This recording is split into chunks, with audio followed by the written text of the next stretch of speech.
Hello, everybody, and welcome to the Flyin podcast. I'm your host, Matt Mitchell, here with my co-host, Stephen Masley. And How today are you? we're Let's all right, restart. restart. Yeah, My bad. you're good. I'll let you say a howdy. Howdy, Matthew. I actually got a token now.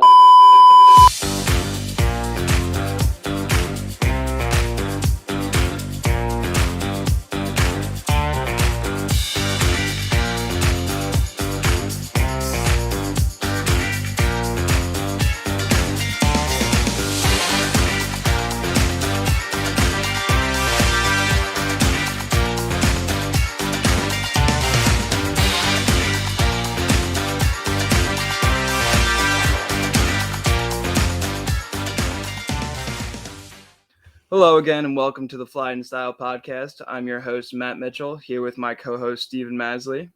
Howdy, Matthew.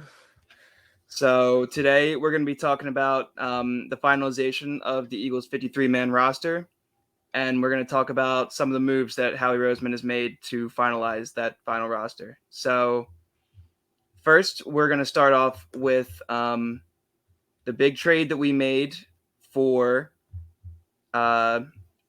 Chauncey Gardner-Johnson, who is a safety from the New Orleans Saints. So Masley, can you break down that trade for us? So we gave up a 2023 fifth and 2 6 in 2024. And this is basically what we got back for the Seahawks safety and what we basically got for Reagor. But before I go into that, he's in his fourth year of his rookie deal. He's out of Florida. And this guy, I've heard that he's a dog. Like he talks so much smack. Like apparently that's all he does is just chirp. He just chirps in wide receivers' ears.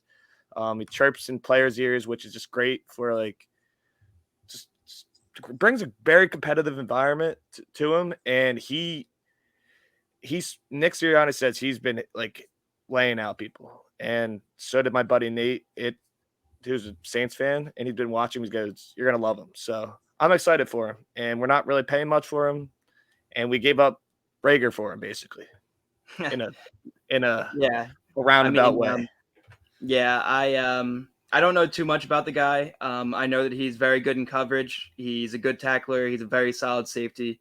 And I know that we've been very particularly in need of a safety. So I think that was a big move for the Eagles secondary and filled a hole that was very necessary in our roster before it was finalized. So that's the biggest thing for me is that fills up a massive hole in our secondary. And to go with our corners that we have now, I really feel confident in the secondary that we're putting together. And the thing is, he didn't play safety on the Saints, but he did play in college. He played safety, so he was more playing like the Maddox inside corner role. But like he's gonna be a good safety. That's Okay, what he that's played at that's Florida. never a problem to me. You know, Yeah, when corners have or safeties have corner experience and coverage experience, it's all generally the same as long as they're able to tackle and cover the run coverage. That's the yeah. biggest thing that I care about with the safety. I'm glad that he has the coverage skills, and I love to hear that as like he has the corner experience. But my big thing with the safety is, when you think about guys like Malcolm Jenkins, think about how little, not that he did little in the passing game, but think about where he really had his impact on the Eagles. Like all of his impact plays were stuffing the run, being the guy at the line, preventing the big plays, smacking guys. And that's what I Yeah, want to see from Gardner Johnson. So yeah. And yeah, the Saints. The reason the Saints basically released him is because they have Honey Badger, and they I guess they had to extend his contract. So basically, after this year, and they didn't want to pay him. I suppose. yeah, that's probably the deal. I don't know why they didn't take the depth and take his last year, but I'm happy that we got him. So yeah, Me too. So moving on to the next trade, a Philly fan favorite over here. We're gonna bye talk about bye Jalen. Yeah, we're gonna talk about this Jalen Reagor trade. That's always gonna hurt Philadelphia fans' hearts. He's all So for books, man. He's gone like the wind. Fly away. I don't know whether to feel good or bad about it, but here are the details to this trade. So we sent Jalen Reagor to the Minnesota Vikings for a 2023 7th-round pick and a conditional 2024 4th-round selection that may change into a 5th-round pick if certain statistical requirements aren't met. It's gonna be a 5th, guys. So, how do we feel about this trade, Mass? I'm happy he's gone. He just leaves, like you said, it's a stain on the Eagles. I was willing to have him as a punt returner. I don't hate Jalen. I just hated we didn't get Justin Jefferson. That's the only. But he never did any panning out, and he has like talent. He's fast. He showed it at TCU, but he just never showed me any of that here. He only dropped big balls at like the Giants game. Like that was just horrible. And he's fast, but I have fun in Minnesota. We got Pascal and we have Kez, and so I think we'll be all right. Like I'm bye. Yeah, I agree. I mean, with the additions of AJ Brown and Pascal, it was starting to become a crowded wide receiver room, and unfortunately, Jalen Reagor never really lived up to the hype that he was supposed to be. I think that we kind of put him in an unfortunate situation, drafting him in the 1st round. Eagles fans were overly excited for Justin Jefferson, as they should have been, and to have the disappointment of getting Reagor in that spot is always going to hurt Philadelphia fans. And I just think that, the pressure got to him. I don't think that he ever should have been a 1st-round pick. And I think that we put an unnecessary amount of pressure on him to meet expectations that he couldn't meet. And I don't think that he's going to be a bad player. I hope that he has success over there. There's a part of me that thinks that we might have gotten rid of him a little too early. I would have liked to see him here for a couple more years to give him a little bit more of a chance. But, he's had some bad moments here. I think that he really needs a resurgence somewhere else if he's going to have any success. So I think it's the best for him and the Eagles. It's not a bad move. Like you said, I would have liked to have him on the punt return, but he's had trouble with that too. I whatever. I'm happy we got something for him. Like, because if he didn't pan out this year, we probably would have just released him, right? So most likely. So I hope the best for the guy, because like I never want anyone's career to go down the trash hole. But I think the big thing that we would like to notice in the Jalen Reagor trade is, like you said, if we didn't make a move with him, then we probably would have released him.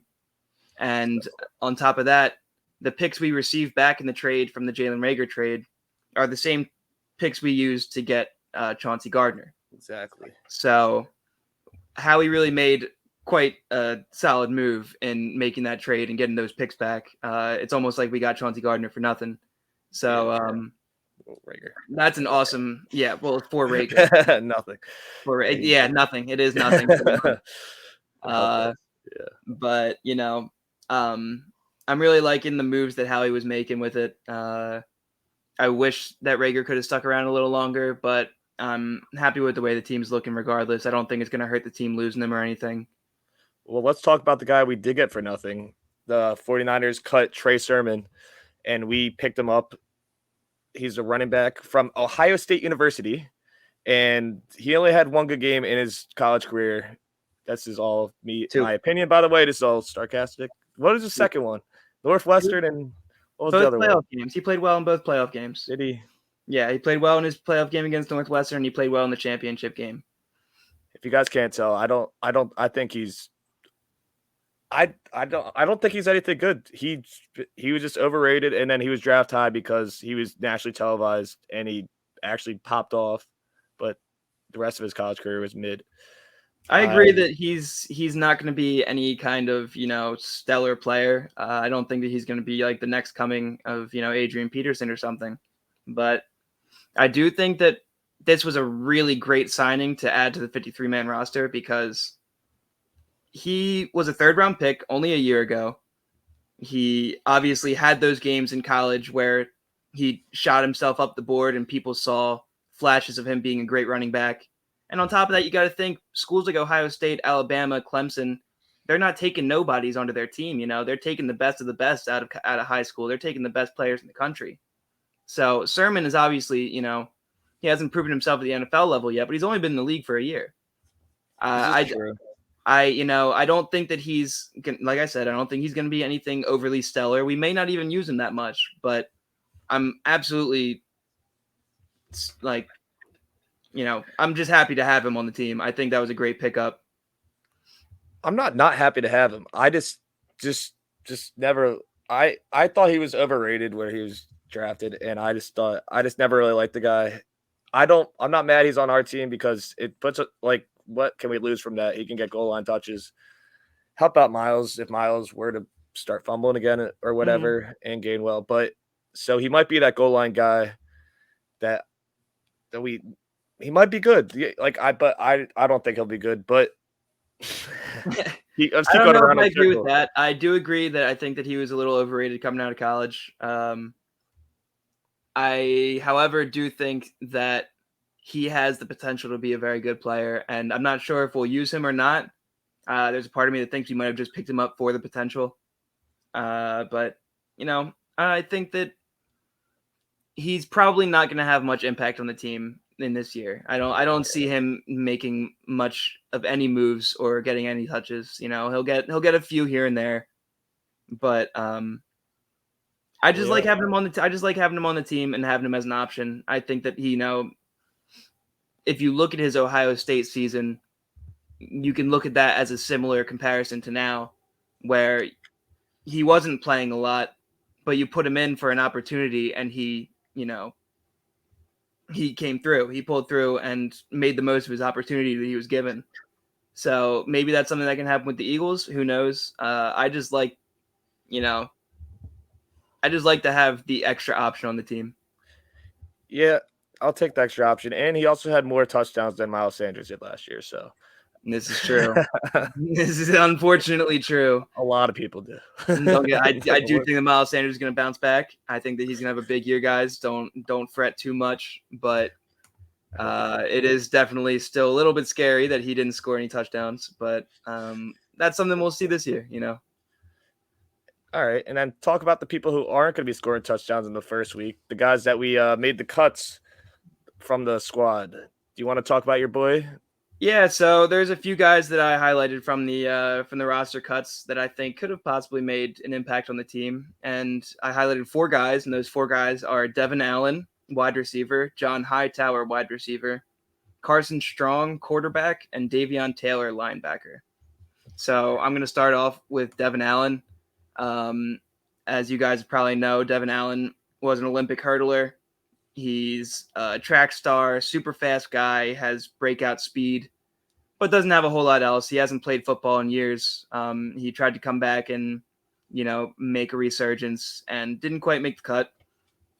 I don't think this is a bad move by the Eagles by any means, but there was a part of me that wanted to see Devin Allen taking back punts and being a tool guy, considering the fact that we have a lot of guys in our team that can make plays like A.J. Brown and Devontae Smith and Goddard and Sanders. We have those guys that are going to be out there all the time. I thought that it would be more useful for the Eagles to have a tool player that you can use in certain packages and situations.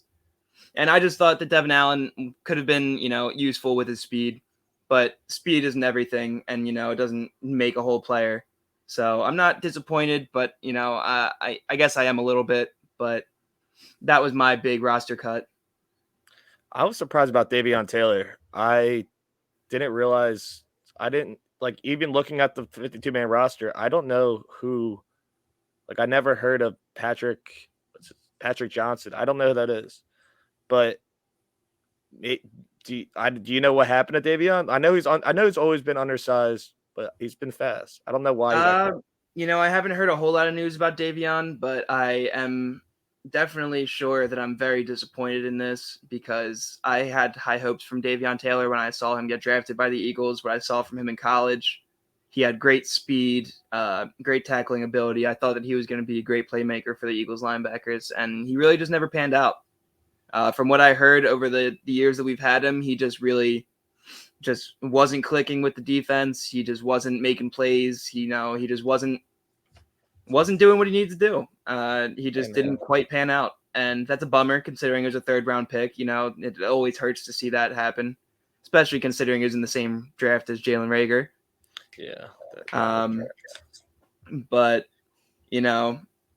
best guy's going to play. And doesn't matter what kind of pick you are or what kind of hype you have coming into the team. If you're not going to make the plays, you're not going to play. Yeah. I was surprised to see that he got demoted because I don't know who.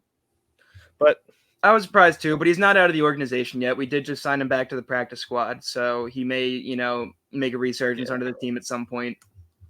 Yeah. But, it's definitely a teller that, guys, like you said, I am actually not sure who Patrick Johnson is either. And, you mentioned that, but, a no-name guy that we don't know, made more of a name for himself than Davion Taylor did. So that's all that really matters. Yeah, Sirianni knows obviously way more than any of us do. He's watching these guys every day. It's all how you perform a camp too, and it's some guys step up more, and then some guys probably Davion didn't do too hot, and he's a smaller guy anyway. I'm not mad. He's still with us, but I would just Yeah, I'm still very happy with our linebacking core, and other guys have been stepping up, like TJ Edwards and Sean Bradley and Nakobe Dean. So all these guys are doing really well, and I'm not concerned about it if these guys are going to be stepping up behind him. If one guy doesn't step up, other guys are going to have to do it, and it's happening so far. So I like what I'm seeing from the linebacking core. Otherwise, do you have any other takes on the final roster? Any surprises, standouts? Nothing too crazy. There was a part of me that thought that Carson Strong was going to be a decent quarterback. I thought that he might make the roster. I was definitely a little surprised to see that we only took 2 quarterbacks with Hurts and Minshew. I thought that we would maybe keep Sinnett or Strong. During the press conference, Howie actually said he's gonna. I wanted to do the 72-man roster. I guess I don't know what the official thing is, but we have basically a third quarterback, but he just okay. Like he'll be on the field, like he'll be there. It just okay. Yeah. Yeah, I don't know exactly how that all works. Roster. Yeah, what you can travel with, or gotcha. Yeah, because I know 53 man is in some people's contracts. Like if they get signed, they get more X amount of money, so that's why they have them. But they still like you're still on the sidelines. Like Davion will probably be on the sidelines stuff. And my last point. Oh, sorry. Go ahead. No, you got it. No, you got it. All right. My last point was just going to be about John Hightower. Another guy, another speedy wide receiver that I kind of had high hopes for, but once again goes back to the full wide receiver room that we've got right now. So he just really wasn't, overperforming out of anybody that we got. We've got a pretty good wide receiver room, so nothing too crazy on him. I thought he was going to be a decent player when we drafted him a couple years ago, but he'll maybe make an impact somewhere else, but he doesn't seem like he's panned out to be much anyway. So yeah. Going to a release, I was only surprised by Jaquiski Tart being released. Not that, I mean, it makes sense because we just added CJ or Chauncey, so that makes perfect sense. And we also released Anthony Harris. My bad, Anthony Harris, but he'll go somewhere else, and he can just. Yeah, we took Harris to the practice squad, but we just released him from the practice squad because he wanted to have a chance to search for teams that he could start for and make the 53-man roster for, and he will. Yeah, no, he will. Harris has proven himself. He's a great player. He's getting long in the tooth. He's a little old, so he'll probably go. I don't blame him, and I'm glad we respected him enough to let him walk and find a team to play for. So yeah, he'll get his money. He'll play for like Texans or something. All right, Matt. So the next episode is coming out when? We're shooting to shoot our next episode on Friday, so we'll have an episode breaking down the Eagles matchup against the Lions, how we feel, what we want to see from them, and that's it. I will also give you guys a little slimmer of a pick. I'm taking a Rams money line on Thursday because this won't be Thursday night football, first game of the season. I won't give my full NFL slate until next episode, but I'm taking Rams money line. Don't even take the 2. I don't care about it. Rams money line. Let's take it. Screw the Bills. What did they do?